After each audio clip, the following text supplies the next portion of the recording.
They learn by doing, they learn by getting their hands dirty. They want you to give them the product and they can play with it and they can learn that way. Our idea is that it hopefully enables leaders to decide, how do I staff a project? If I know who's capable of like doing this project, and hopefully I've designed the project in a way where I know what the type of capabilities I need to complete it, how do I staff it?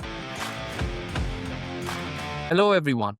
Welcome to Tuesdays with Trailblazers, brought to you by HRTech Edge, the video podcast where we bring you the latest trends and insights in HR and technology. I'm your host, Adesh, and today we have with us Thomas Rogers, co-founder and president at SkillBit. Thomas helps companies assess, retain, and upskill their security teams. So without further ado, let's welcome Thomas. Hey, Thomas, how are you doing today? I'm great. Thanks, Sid. Well, we're quite excited to see what wonderful insights you have for us. I'm looking forward to it. Perfect.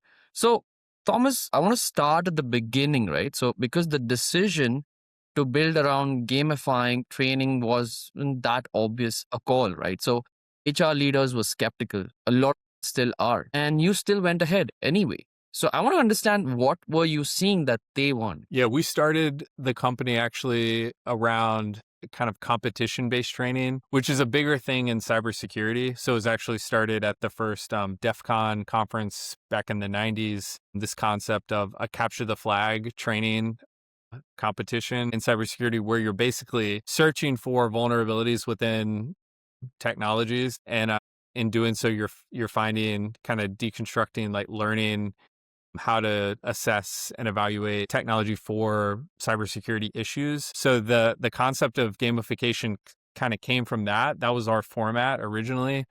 What we've done is basically like taken that format, that gamified format, and applied it to a more continuous learning model.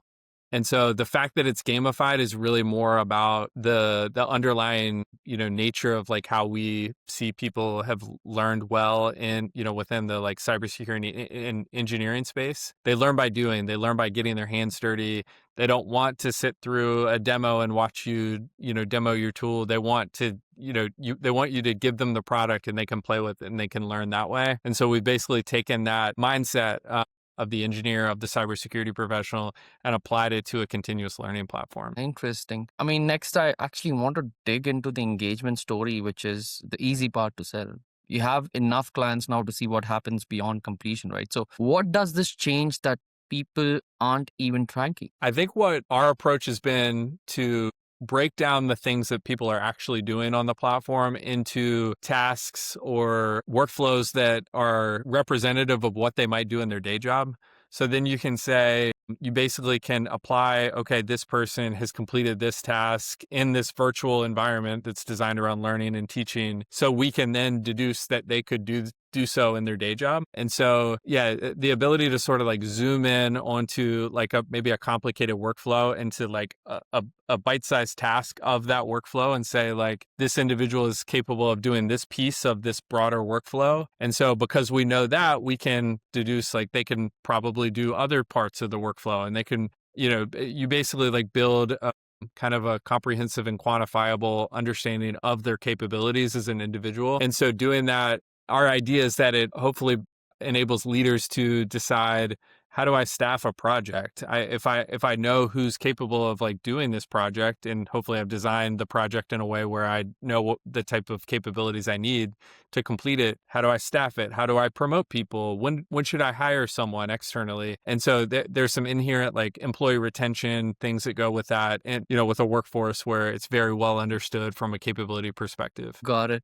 Now, let me ask you something that I think most founders in your space avoid talking about publicly, because at some point, I think, and I'm sure this has happened for you, you had to make a decision about, who you were or who you were actually building it for. The HR team who signs the check, or the employee who sits through the trainings. And those two often want completely different things, right? So how do you decide? I think it's like a push and pull that's healthy, because you have to, it's the nature of selling to enterprises, is you have to win over multiple stakeholders, and you have to understand what are the things that they need to see and how they kind of evaluate things. So I think it's more of like a consultative approach to that.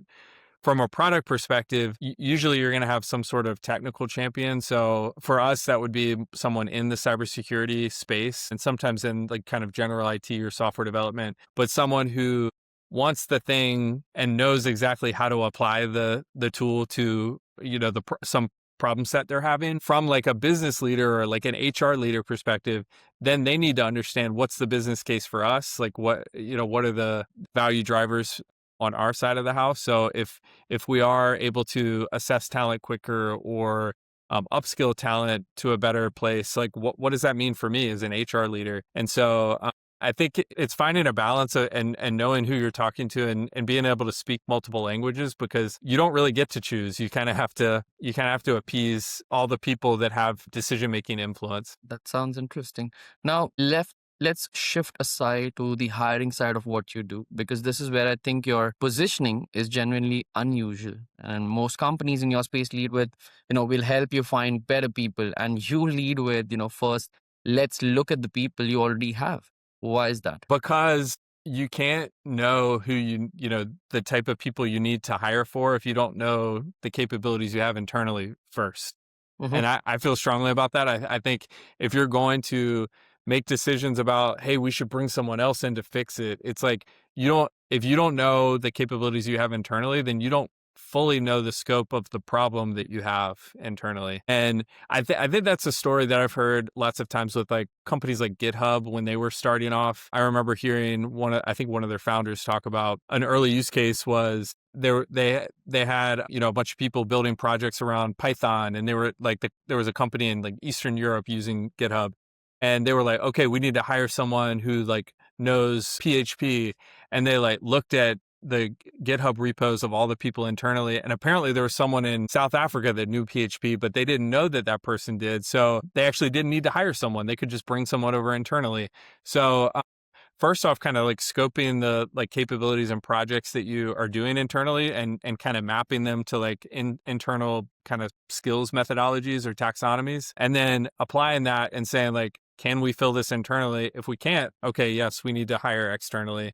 And then that'll make it a much better candidate experience, because you'll know specifically this is the type of person I need. There won't be any like ambiguity around that. And then once they're hired, they won't, if you didn't know exactly the type of skills you need and you still hired someone, they might come in and be like, why did you hire me? Like, you already had this capability. So it prevents like repetitive, hiring practices, and just relieves a lot of pain that way. Makes perfect sense, and quite an interesting take. Kind of breaks the shackles of traditional hiring bits, right? So quite interesting take on that one. Now, Thomas, I want to go somewhere that I think is important and a bit uncomfortable, because there's a version of data-driven hiring that sounds good and is actually just biased with better packaging.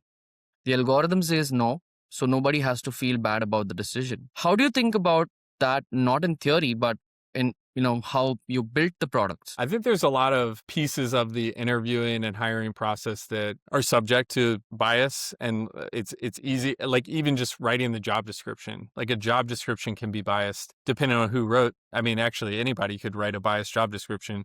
But the actual interview and then evaluation process of individuals can introduce a lot of bias. I think just trying to bring a diversity to the hiring committee is one thing. So like, let's make sure like we're not letting our bias creep into this. More tactically, like what we try and do is when I mentioned earlier, like the zooming in on like an individual task or individual workflow and like quantifying that, yes, I can do this. Yes, I can solve this problem. Yes, I have this skill. That's what we try and cut around all the noise that's not the actual task at hand. And so showing that an individual knows how to do something and the proof of capability, that's what we try and reveal for our customers. And in doing so, like hopefully that's what really drives an unbiased focus on actual capability and not perceived capability that things like resumes and interviews can really pull out of us. Got it.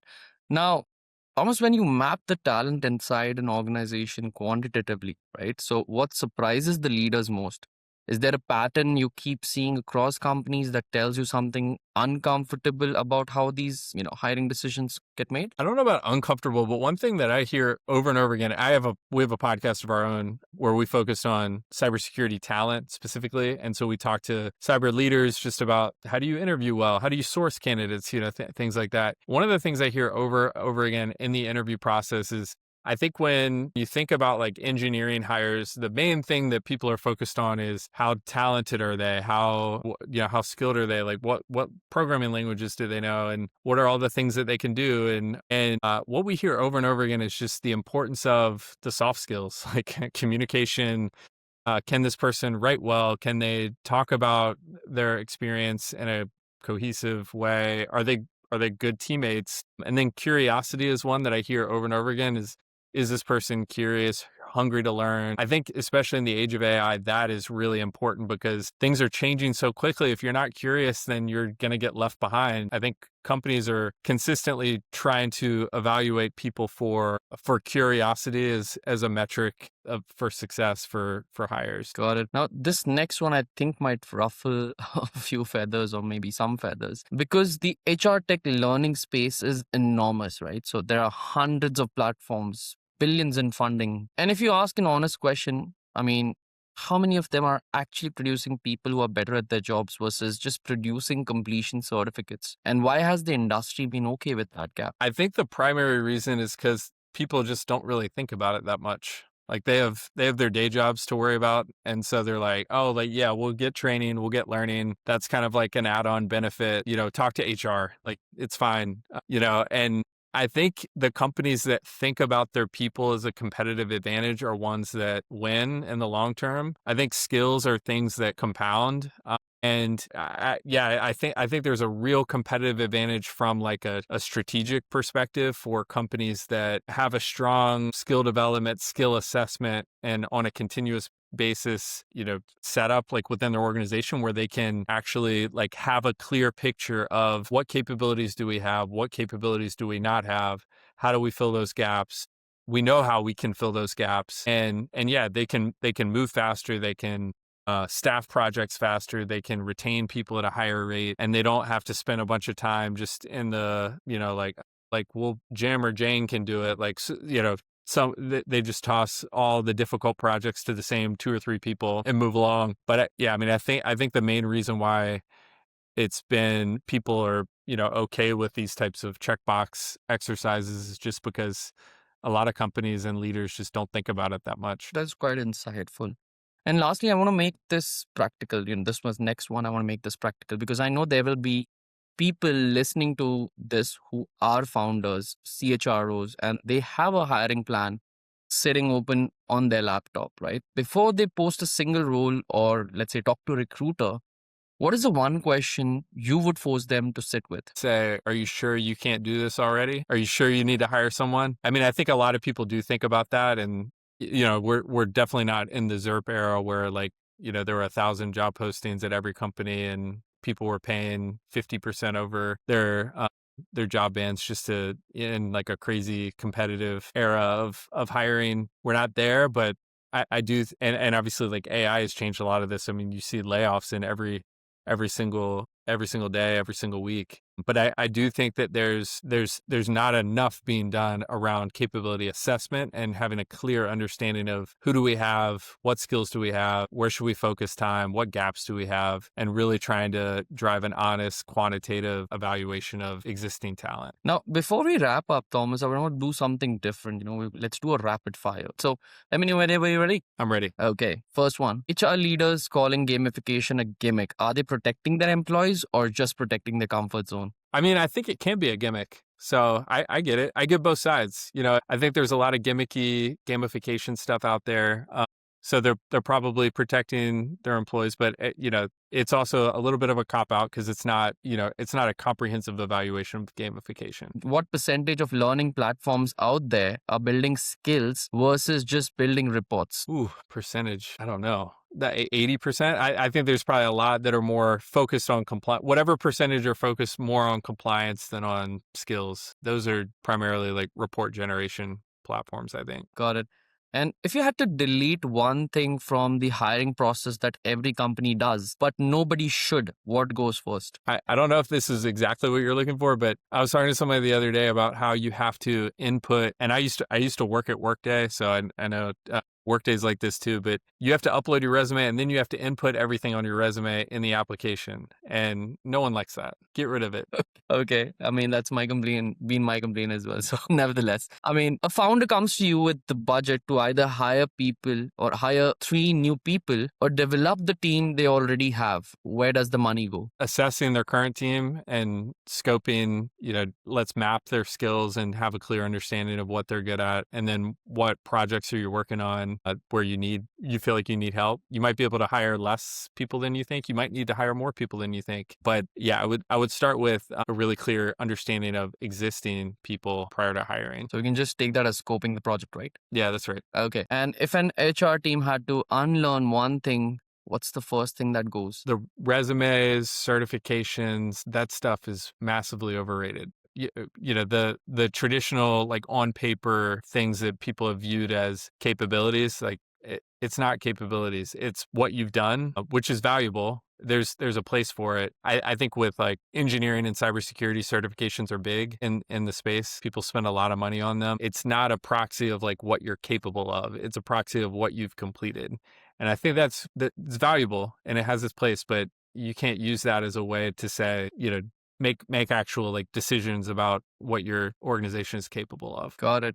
And this is just an added bonus I want to ask you. What do you think replaces those resumes and those certifications? First thing that replaces those? Yeah, I mean, I think like skills profiles, GitHub repos, like what have you actually done? That type of thing. I don't think it's, and again, I don't think it's, I won't give you like the full hot take of like resumes need to like go away. I think there's a place for that because it like kind of tells your story as an individual. Like this is where I've been and what I've done in my career path. Like there's a story there, but yeah, especially roles that are a little bit more focused on like needing to complete things and do things and get stuff done. Yeah, like some sort of portfolio of activity is, I think, more valuable, which theoretically that's what a resume is, but that's usually not how it plays out. Got it. I mean, thank you so much. Those were some wonderful answers, Thomas. And yeah, again, as I said, some amazing takes on, not so traditional and some traditional things as well. So really enjoyed hosting in a podcast, Tuesdays with Trailblazers, Thomas. And thank you all for joining us today. If you enjoyed this episode, please subscribe and leave us a review. Until next time, stay tuned with HRTech Edge for more insights. Till we meet again, signing off, your host, Sidesh.